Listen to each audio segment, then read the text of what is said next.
Okay doctor. இந்த sunscreen, moisturiser போடாதனால தான் pigmentation வருதா டாக்டர்? கண்டிப்பாம்மா. பிக்மெண்டேஷன் வந்து நமக்கு எல்லாருக்குமே வந்து ஒரு சவுத் இந்தியால ஒரு பெரிய ப்ராப்ளம். ஹார்மோனலா வரலாம், மங்குத்தன்மை வரலாம். அ நமக்கு வந்து ஜென்ரலாவே ஒரு ஆக்னி வந்துட்டு போகும்போது ஒரு பிக்மெண்டேஷன். நமக்கு வந்து பிக்மெண்டேஷன்ங்கிறது நம்ம பாடி வெளி காமிக்கிற ஏதாவது ஸ்ட்ரெஸ்னாலும் பிக்மெண்டேஷன் தான் வரும்.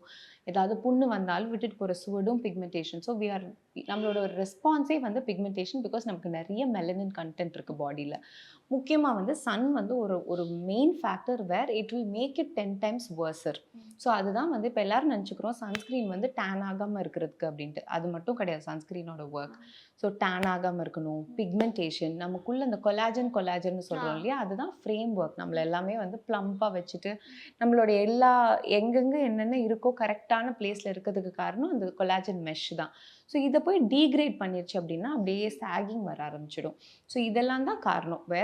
சன்ஸ்கிரீன் வந்து இது. நம்ம ஊர்ல வந்து ஸ்கின் கேன்சர்ஸ் கொஞ்சம் குறைவு தான். இந்த வெஸ்டர்ன் காக்கேஷியன்ஸ் ஃபேர் தோல்ல இருக்கிறவங்களுக்கு வந்து மெலனின் கொஞ்சம் புரொடெக்ஷன் கம்மியா இருக்கும்போது, சன் எக்ஸ்போஷர் நெறையா இருந்து சன்ஸ்கிரீன் போடலன்னா, ஸ்கின் கேன்சர் வர வரைக்கும் போகும். ஸோ முக்கியமான விஷயம் வந்து ஸ்கின் வந்து சன்ஸ்கிரீன் போட்டுக்கிறது தான்.